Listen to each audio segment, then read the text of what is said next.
Drink. Spilt my drink. Hello and welcome to episode 217 of the 77 Club. Harry, start with the socials. The Wolves 77 Club on Facebook and Instagram, at 77 Club Podcast on Twitter. 111 5-stars on Spotify now, lads. We are balling. So thank you for everyone who's done that. And please subscribe on YouTube.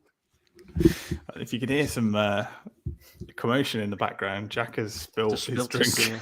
Spilled my drink everywhere, my legs soaking. Literally just as we came on then. Sure, don't piss. Hello, everybody. No, I'm not sure. Smell it. Yeah. Right, okay. Well, obviously we are doing a podcast straight after the defeat to Liverpool. But I think we're going to start with Fulham.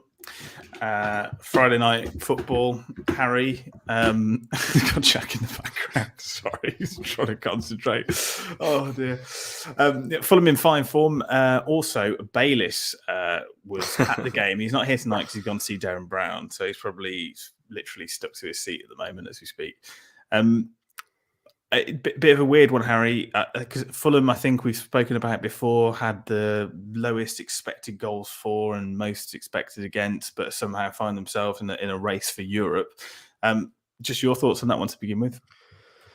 Yeah, I can remember saying on the podcast last week, I was so optimistic going into that game. I really felt like we were going to go there and win, which I didn't have the right to because we'd lost to Bournemouth. And I know Bayliss disagreed because obviously Fulham, 6th in the league, looking good. But because Mitrovic was injured, I just had a good feeling. And that first half, I thought we got the team selection spot on. We spoke about Cunha struggling to score, so we played just off Raul, and credit to Raul against Fulham. I thought he was brilliant. His hold-up play, he was a great focal point. And some of the moves we did that first half, particularly the one to Sarabia when he probably should have scored, and then the move for his actual goal was incredible. I thought Semedo was brilliant, and I'd love to have been sat next to Bayliss behind that dugout, to be honest, to see what he was saying. So funny every time the camera shot onto the Wolves bench, where you could see was Bayliss in his big red coat behind the dugout, which was funny. But yeah, the first half, mate, brilliant performance from Wolves, one of the best 45 minutes of the season, really. And it's just a shame we couldn't get more goals. It's a shame we couldn't repeat that the second half. And we've done that so many times this season where we should have got more goals than we did, and it bit us on the ass eventually. And Fulham, sign of a good team. They played crap, but still managed to get a draw on the day. Jack, it was one of those games, wasn't it? Lamina came back into the side following his suspension with his red card against Southampton. Had a little bit of an influence on the game, but it's a bit of a weird formation, though, wasn't it? Nunes out on the left again as a 4-4-2. Yeah, but as you said, it worked for the first half. Like we were really, really good first half, and I think everyone was a little bit surprised at how good we were really. Like Harry said, when you look at the team's positions, arguably we've been in a little bit of a false position because we've improved a lot under Lopetegui. The thing that it was just a frustrating evening, and the thing that frustrated me about it was that we didn't score. We probably should have got 2 goals in the first half. And then we let in a goal, which was a good finish, really. It was a bit of a worldie, but we probably should have put a stop to it a little bit sooner. But whatever, we conceded a goal, and then the reaction was just non-existent. If we'd have carried on like we've been playing before they scored, we could have got on and probably won the game. But I don't know what happened, whether just our heads went down or we just faded or whatever it was.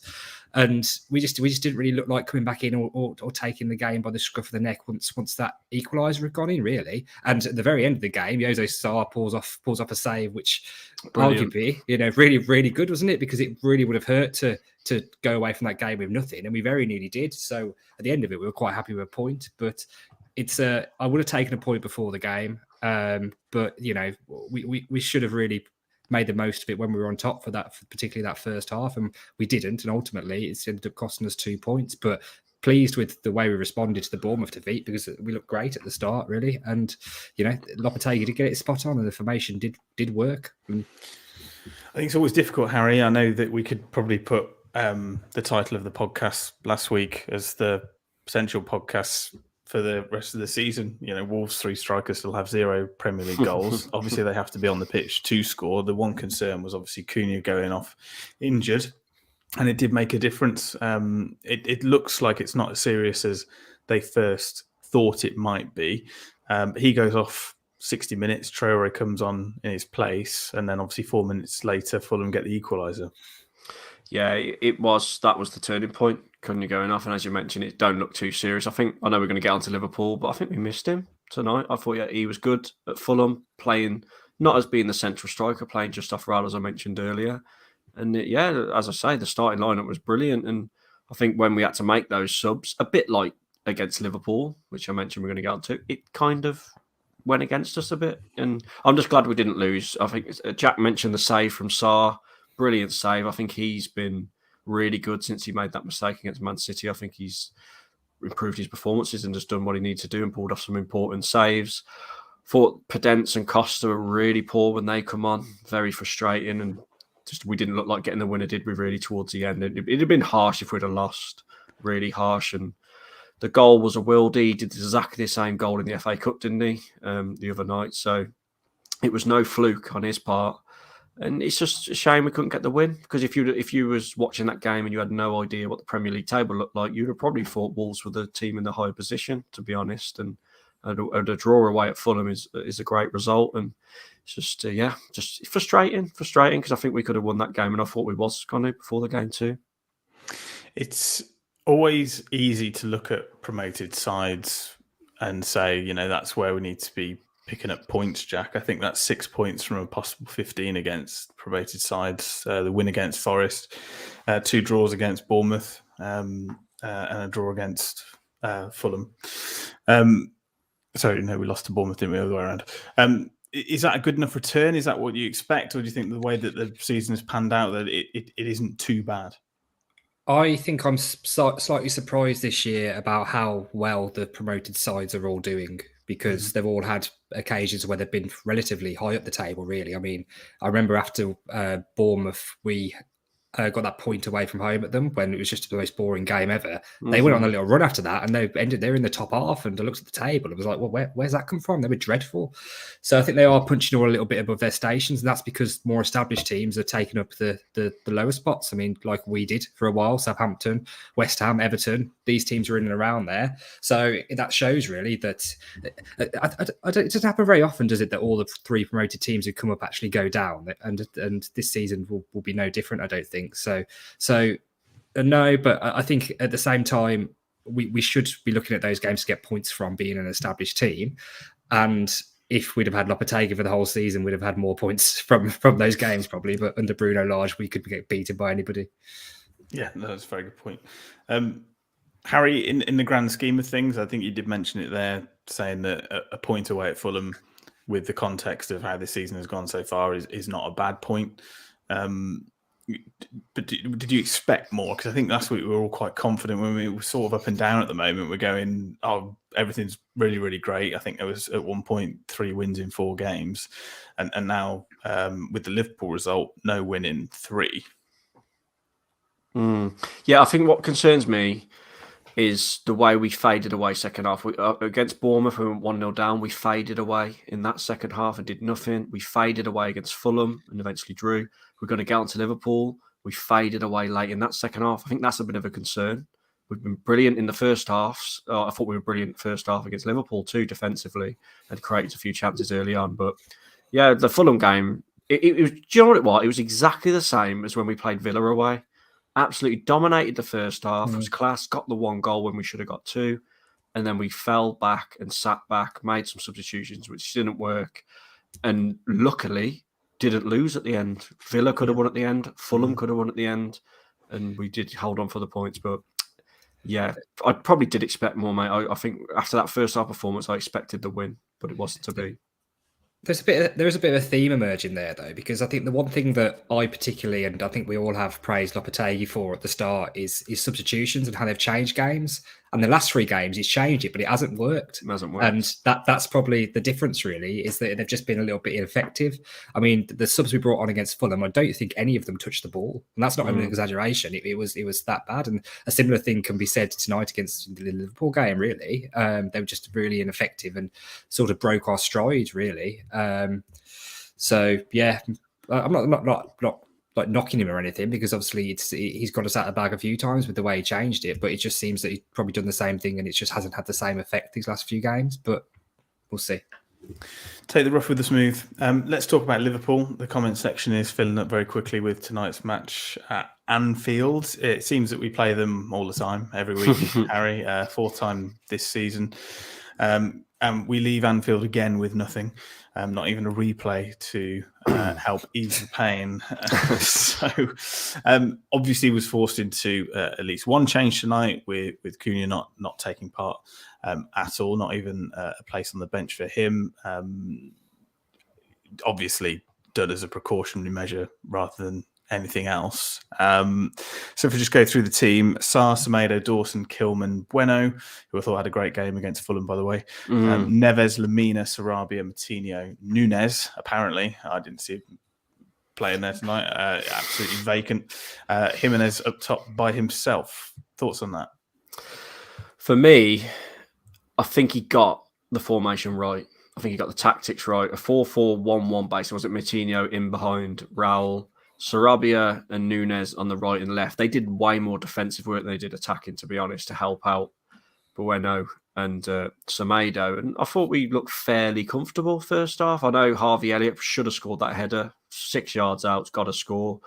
As I mentioned, first 5 minutes, Moutinho's chance, we get a corner, and then I think Sarabia nearly puts a header in, which goes just over his head. But that was pretty much it for us in terms of attacking. I know we didn't really have a shot second half, but I think tactically Lopetegui got it right. And he did exactly what I think he should have done, bring on Adama Traore to try and get those counter-attacks. But Lopetegui can't help the fact that Traore only turns up when he wants to. And tonight, he decided he didn't want to turn up. And he was rubbish. He come on, he ran down the wing, and then the ball just like hit him, or he just miscontrolled it. And it rolled out for a goal kick. And I just thought, we're not going to get anything here, because he was the person we needed to come on and perform if we were going to have any threat that second half. But defensively, I thought we were okay at times. But when you've got an attack like Liverpool, you're not going to stay 0-0, are you? They're going to score eventually with that much pressure. And Raul couldn't trap a bag of cement tonight, so he weren't relieving any pressure. So the ball just kept coming back at us. And yeah, there was a few poor performances in there. I think the one standout for me was Lamina.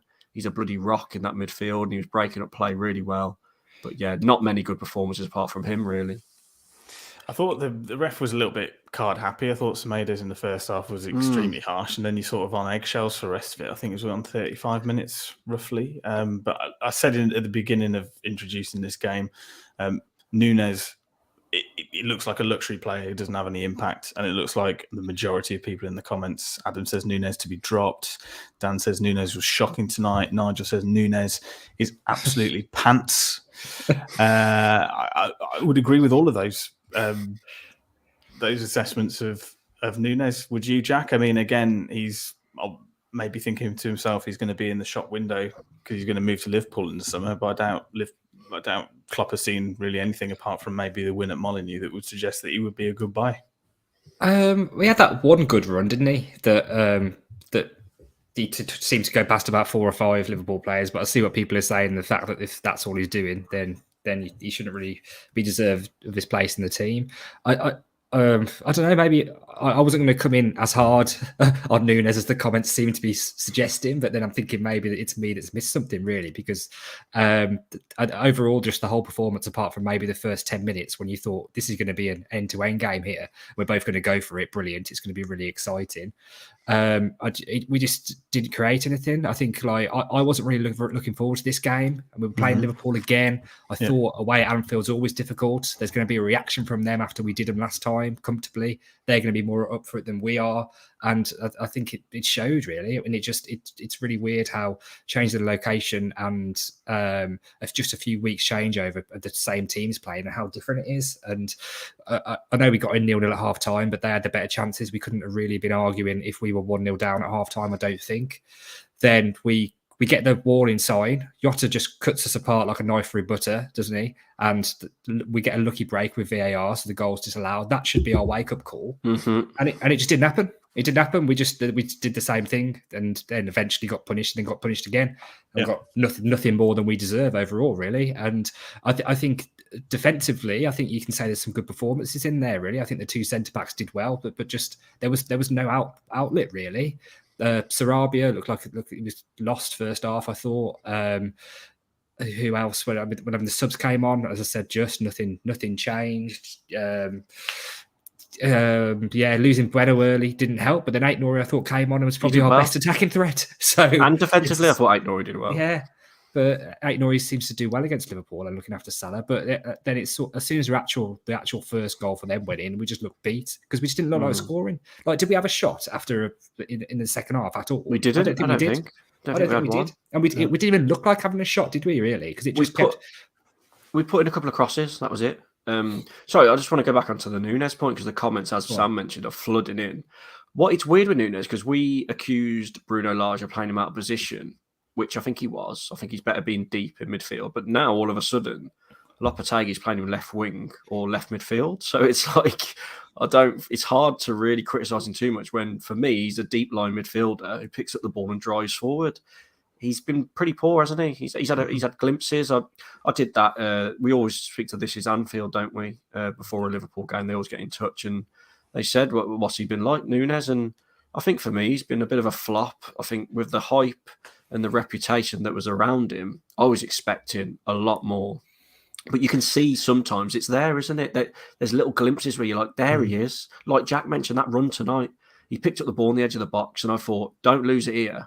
And then he wriggled past like 4 players and like nearly got us on the break. So he's got something there. He's just not showing it all the time.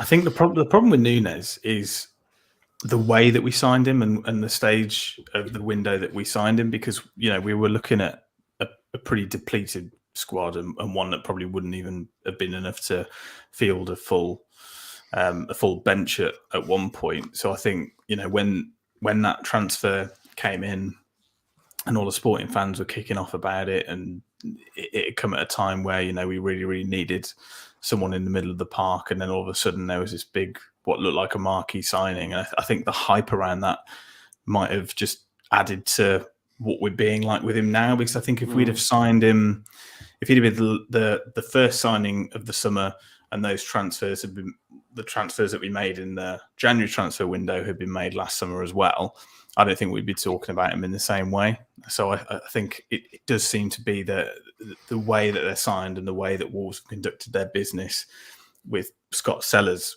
at the helm has been detriment to how we're looking at the players now. But the thing I don't understand with him is that if he's playing on the left hand side, that's fine. But when you've got Neto on the bench, he's obviously there for a reason. Why not try him? To me, it doesn't make any sense. Well, Podence, mate. Podence come on against Fulham. He just give the ball away about 4 times. He come on tonight and he's trying. We're 1-0 down and then eventually 2-0, obviously very quick. But he's doing these little flicks again. He's trying a 1-2 as I think it was Semedo or Aït-Nouri, I forget now. And it's just a simple pass to him. He tries to flick it and just completely overcooks the pass because he's trying to be clever. He was brilliant before he got injured. Since he's come back, he's been really frustrating, and he needs to get his act together because he makes want to tear my hair out sometimes. When he's coming on, you want him to change it. He's just useless at times. I'm actually starting to think that he's not better than Jota. Well, on tonight's viewing, he's not, is he? That's the one thing I would say about Liverpool, and obviously the last time we played them is that Van Dijk is back in there and Jota is back in there for them, and those two players will make a difference to any side, I think, regardless. Van Dijk's popped up with a clean sheet and a header. It should make a difference, but it shouldn't make so much difference that you go from winning 3-0 to not having a shot. Like that's the difference, isn't it? Like that's a bit of a stretch, I think, and it was just a disappointing performance all round, really. It's just frustrating and just very, very predictable because I just saw it coming. Really, I thought it was going to be written like that. What do you think of Moutinho playing that far forward? Would be my question. Do you know what, Jack? I know I mentioned Lamina as one of our best players, but I thought first half Moutinho was probably our only threat. Right. Like he had our only shot on target. He had our only shot on target first 4 minutes. But for me, it didn't work against Bournemouth either, did it? Him being like the advanced midfielder in behind. I think it was Cunha that day, wasn't it? I think for him personally, his personal performance, I think he did as good as he could have done. But why put him there? Why not start João Gomez? You know what I mean? It's time to have him come off the bench, isn't it? I think we've discussed it quite a lot with his age. Bring him off the bench, but no fault for him. He tried his best. Like I said, had our only shot on target, but it's hard not to. Obviously, we're going to be quite negative off the back of it, quite a raw reaction to the game. But it was a bit of a free hit tonight. I know we beat them 3-0 the other week, and I think it is huge that they've got Van Dijk and like Jota and that back, because they had Matip and was it Gomez at centre half at Molineux. They were shocking. Yeah, midfield was non-existent, and we caught them cold that day. And they have turned a corner. I know they got battered against Real Madrid, but they have turned a bit of a corner. Won away at Newcastle. They're chasing the top 4. And I'll be honest, if you're a Liverpool fan, they were flat too up until they got the goals. I think we did a good job on them, keeping Anfield quiet. The famous atmosphere was not there, which it never is really. But we just dwindled away. We just couldn't get that attacking threat going forward. And again, just like the Fulham game, frustrating second half, because I thought we had a chance to get a result before they went 1-0 up. We got to the stage where I was clock watching though, because I was just thinking, I'll take a point here, I'd love a point here. And then it gets to about 70, you're thinking, I need 20 plus injury time here. And then obviously just fell apart. And I think mentally the players just thought, yeah, we ain't getting back in this, are we? So there was just no belief there. There was no response. And we have seen a sort of response, haven't we? Like for when we've gone down under Lopetegui, in the times that we have seen it. We saw it at Southampton, saw it at Everton away. But I think this was just one step too far, really. But, the good thing, though, is that we got a chance to rectify it really quickly on Saturday. And there probably will be a response. But you just got to just chalk this one off as just pretty poor all round on it, really. I think, to be honest, there's no other words for it. A couple of players you can draw out and say, yeah, you did okay, but overall, when you go 80 minutes of football without even creating a chance, that's just not good enough, is it? So there's not dressing up anyway. I think the one success story since he joined, I was just about to say that, Kevin's put it, Craig Dawson has been I was going to say spectacular. It's probably over-egging it a little bit, but I think it's just because we're not used to seeing the positional play of an experienced Premier League defender, which is what it essentially is. We've played the majority of his career at that level, and you can tell. And I think he possibly brings out the best in Max Kilman. I think we're probably a little bit overly critical of Kilman sometimes. I know that when the spotlight's on a player, that you probably dissecting what they do a little bit more and probably a little bit more harsh on them. But I don't see a way of Collins getting back into the side. Harry, do you? Like say, Liverpool away at Anfield is a difficult game, a little bit of a free hit, probably for most teams, certainly in the bottom half of the table. We will obviously move on to Tottenham soon, but do you think that partnership is working and one that is going to sort of stand the test of time to the end of the season, and will it be enough? Yeah, I'm really liking the partnership. As we've mentioned on previous podcasts, Kilman has got a mistake in him, but I thought he was pretty good tonight. Dawson's been absolutely outstanding. And I know Cody, I think he got dropped for Everton tonight, didn't he? Yeah. And I know we made the joke that Dawson is what the older generation, like, sorry, Dad, but people like my dad think Cody was. Like a solid old school defender, which he weren't. He was a bad defender, Cody, in my opinion. Dawson is a really good, solid defender, experienced. And he can defend. He does what it says on the tin. I loved it when he went straight through Jota. Remember that tackle? Oh, it was great. Love things like that, like solid, hard tackle. Whereas if that was Cody, Jota would have skinned him and they'd have scored. So, sorry, I don't know why I'm being so harsh on Cody. He's not even here anymore, and he's giving him a hard time. Dawson's been brilliant. And Collins, I thought he was very harsh when he got dropped, because his form was pretty good before Dawson come in. Yes, he made the odd mistake. You think in the FA Cup at Anfield when he booted out to Alexander-Arnold when they got the equaliser. But I think the only way Collins gets back in is if Kilman, because he did make a mistake away at Southampton, and he made a bit of a mistake in the 3-0 win against Liverpool, actually. I think he needs to capitalise on Kilman's form dipping and then him getting in and keeping his pace. But the way Kilman played tonight, and if he keeps that up, I think Collins is going to be sat on the sidelines watching for a lot longer, to be honest. Now, I don't know if this is the hypercritical thing coming in, but do you think he needs to do better for Liverpool second? Because he's not marking Van Dijk at all. In the build-up, he's not anywhere near him. He's and I think him, and then he's got a free header. And Salah was quite free for his goal as well, wasn't he? I don't know if you blame. I don't know who you blame for that one, really. He was open and he just tapped it in. I can see what you mean, but is that really... It's very harsh, isn't it? We had loads of pressure. I think it is harsh. I think it is. Yeah. There's a few people saying, including Seb in the group, that Sarr should have done better and just put the ball out for a corner on their first goal. I agree. Don't know what you think of that. I didn't immediately look at that and think it, but a few people have said it. Yeah.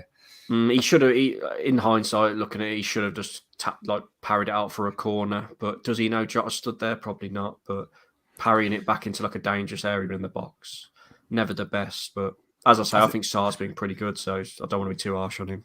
I think from his reaction, he knew he could have done better. So I think he knows he's done it wrong there. But like I say, the spotlight is always going to be on these players when there are no goals at either end.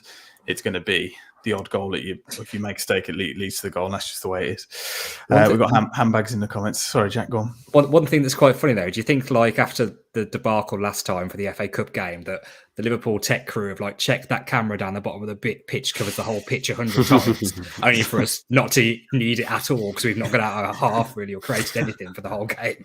So there's no need. Was there like, do we have a touch in their box second half? I don't think so. I don't think we did. Right. No, it's shocking. Shocking. Let's move on to Spurs. Spurs next. A nice easy one to hopefully banish the blues of recent games, especially one tonight, Harry. I imagine there's going to be some changes. There could well be a space on the bench for Cunha, but we will wait and see. Where does Lopetegui go from here? Because I think we have to have some sort of reaction. There probably has to be changes to show that putting in a performance like that has consequences. Yeah, it's funny doing a podcast these days under Lopetegui, so I can never predict what he's going to do. Whereas years gone by, we could always predict. Be interesting to see if he goes for the 4-4-2 again. Spurs have been good, haven't they? I think they've won, is it 4 out of the last 6 or something, or 4 out of the last 5? I know Leicester beat them fairly convincingly at their place, which gives us hope, doesn't it? If a team like Leicester can beat them 4-1, you'd think we're capable at it if we're on our game. But I don't know. I don't know what he's going to do. I don't think I'd start Martinho. Maybe give Joe Gomez a run out, give him a start. What do you do up front? Raul tonight didn't do much, but did he have much supply? Would you start him? Probably, because of Cunha's injury. It's a tough one. I don't know what he's going to do. I think we'll see a similar back four as we always expect, but I would like to see us go with a 4-3-3. I may be a controversial one. I know everyone's slagging him off in the comments, rightly so. Maybe drop Núñez. Maybe give Núñez a bit of a break and try someone else out on that left. It's going to be a tough game. Harry Kane always scores against us. I don't know what Son's fitness is like. I know he come on against Chelsea, and I watched that game actually, and I know that lad Skip scored a bit of a worldie, but I think that should have been saved. But yeah, it's a tough one. It's a tough one against Spurs, and I think if we're on it and they're slightly off it, we could get the win.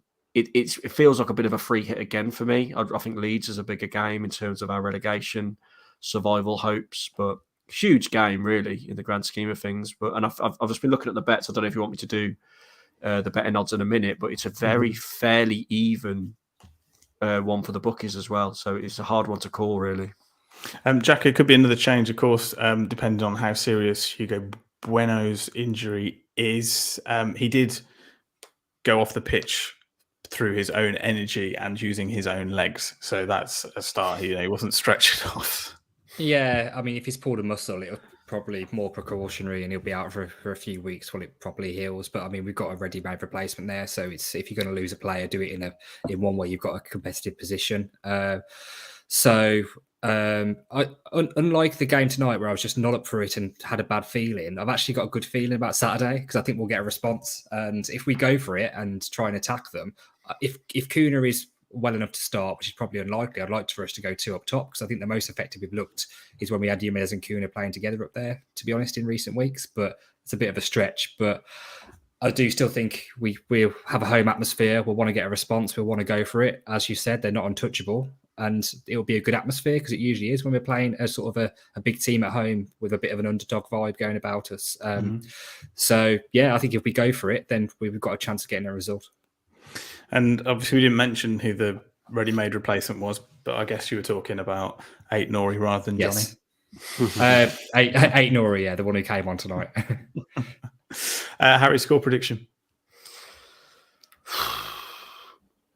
With my realistic head on, I'm going to go 2-1 Spurs, unfortunately, because I'm feeling a bit down the dumps after tonight's result. So maybe I'll be a bit more upbeat in a few days, but at the moment I feel like we're going to lose, yeah. Jack? 1-1. Ooh, I take it that's possibly optimistic these days because that means we've scored a goal. So I'm going to go 2-1 Wolves, obviously. Let's have a look at latest betting odds. I believe Harry does have some hot off the press. Yeah. So as I mentioned, it's quite tight. Jack, you can tell me it's the 20s odds. You only do it like that. So us to win is 23-10. Yeah, so it's like 2-1, just over 2-1. So Spurs are 23-20, so they are favourites, aren't they? I think I read that a bit wrong. They're favourites. So it's basically like 2-1 and even money, kind of a little bit over on both. Yeah, 12-5 for the draw. Bit of a special boost. Richarlison to score first and Tottenham to win 2-0 is 66-1, and I think he's due a goal, isn't he? So I won't mind. I won't mind backing that one. Correct scores. What did we? Jack. Sorry, you said 1-1, didn't you? That's 11-2. A 2-1 Spurs win is 15-2. What I said, so very short. I think that's likely. A 2-1 Wolves is 10-1. If you're feeling spicy and you want to back my 4-1, which I probably won't even do myself, so don't do it. It's 80-1 for Wolves to beat Tottenham 4-1. And yeah, that's about it for the odds. Spurs, wrongly, as I said earlier, it's not tight. Spurs are heavy favourites, I think. Which I ain't surprised about. Oh dear, Jack, how's your ticket news? There's not a lot to say really. Away games, Newcastle sold out. We haven't got the ticket information for Forest away yet, which is the next away game after that. Home game, there's still a few shit seats knocking about for Saturday, singles and that sort of thing. Probably season ticket holders return tickets knocking about if you did want to get down to Molineux. And the game after that is the Leeds home game on the 18th of March, which is on sale to members. There's a couple left for that as well, but that's it really. Not many games in March, is there actually? There's only 3 games. Well, four, including today, yeah. So 1st of March today, but then 3 for the rest. Yeah, so I mean, I'm gutted. I know we mentioned it right at the beginning. I'm gutted Bayless in here tonight to talk about his Fulham experience. It was funny where he was sat, wasn't it? For those who follow us on social media, they saw we posted the picture of him having selfies of all the Wolves bench before the game. So Go on, sorry. Go on, mate. Sorry. No, go on. Sorry. The one thing I was going to say is that how happy everybody was, apart from Collins, in those pictures. Yeah, he looked gutted, yeah. He was like, he weren't interested, was he? Like Adama and that were turning around smiling. Best seat in the house, though, wasn't it? It was, in a box, though. He weren't lying. We were winding him up saying he's in a box, and technically he weren't, was he? I reckon he was in the box and then snuck out afterwards.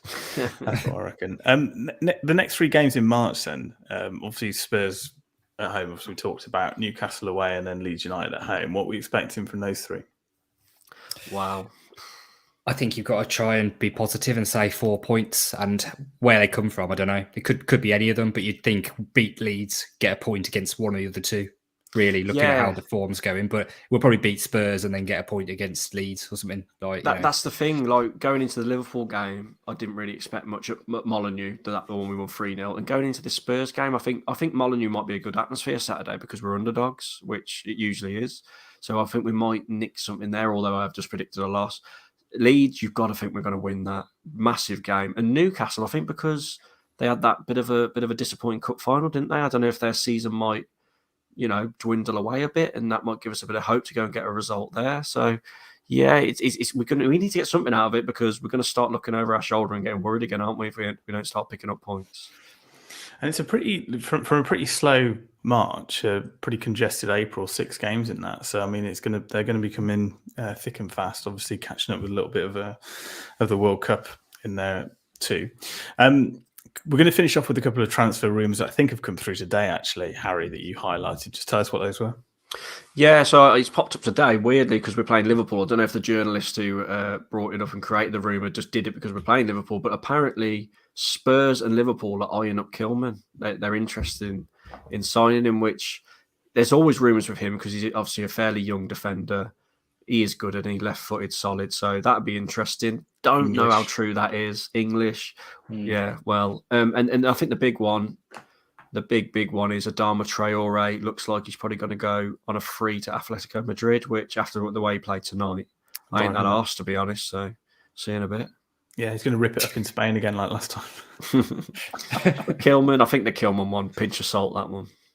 I think. Yeah, definitely. Do you see him going to Spain, Jack? I think that's probably the only real likely destination, isn't it? I can't see anybody else taking a gamble on him. And I think lots of teams will take a gamble on him, but the probably the price that a Premier League team in wages is willing to pay him compared to what he thinks he should be paid, there's already that big disparity, isn't there? And that's probably why we've not been able to get a deal over the line. So I think if he goes on a free, he probably will be. I mean, if it's a free transfer to a really big club, it's no risk, isn't it? But you do say his performances overall the last couple of years, really, and the way it went when he went to Barcelona, it is a bit of a gamble. And if he's saying I want stupid money, like over 80 grand a week, then there's not a lot to justify it. But there'll be takers. There will be takers because he's unique. But I mean, you said it tonight, and we've said it for the last couple of games. Really, he's just hit or miss, isn't he? It depends whether he's on form or not. But for those times he's a bit of a luxury as well. For those times that he is on form, he could be a match winner or get you back in a game. But it's just the consistency, and we've had this conversation about Traore all the time, isn't it? There's just inconsistency, and whether his attitude is as good as it should be. And I was hoping that him and Lopetegui would come in, forge a relationship, and he'd stay, to be honest. And I think there's still an outside chance of that. But I think bottom line is he'll just want the most money, because this is probably his next long-term contract that is going to be his biggest payout in his career. So, do you think it's?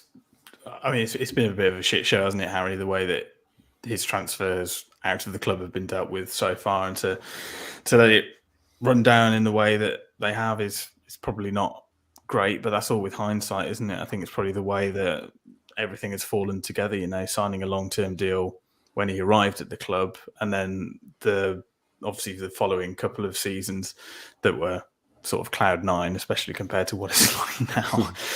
and then it just peters away, I suppose. Would you be sad to see him go? Yeah, well, what really surprises me when you think he's 5 years he's been with us. Yeah. He showed that one bit of consistency, that one season under Nuno, which we mention all the time, is when he kept setting up Raul. But apart from that, it's worth it for the excitement, though. Was it 18 million we paid for him from Middlesbrough? Yeah. Was it 18 around that, or was it a bit more? It's been worth it, hasn't it? And he's been on the same wages. Yeah, it's worth it for 5 years, I think. When you break it up per year, just for the excitement and those few moments and those bits where you just, Man City away, that was worth half of it. So, and he's run against Villa away, but obviously he missed. But when he ran the length of the pitch and took on the whole team, he could do things like that. But he's been on low wages, hasn't he? Oh, I say low. Obviously, he's probably on around. This is me guessing. I don't know. He's probably on around 30 or 40 grand a week, whereas he probably looks at it, sees the likes of Moutinho, Neves, Raul, probably pushing towards the 100 grand a week, 80 to 100. And I think he's been always holding out for that sort of wage, hasn't he? And I just don't think Jeff and that want to give it him. I'd be very interested, because there's been this contract drafted and knocking around for probably, again, a couple of years, hasn't there, really? Yeah. I'd love to know that's it's going to say, like, it's going to be 60 grand plus in it they're offering him, but he obviously thinks he's probably worth more. So it's a strange one, because I actually sort of thought after he flopped at Barcelona, he'd come back and just get his pen out straight away and think there's no risk here, just take it. You can always be bought out like further down the line if someone comes in with big money. And there's, if someone's offering you a long-term contract and you're a footballer, if they're offering him another 4 years on 60 plus grand a week, take it. Take it. And it's very low risk, isn't it, really? But especially if you back yourself to then be in the shop window, and then sort of a big club wants to come and actually spend money on you. But it doesn't make any sense to me. Is just to run it down.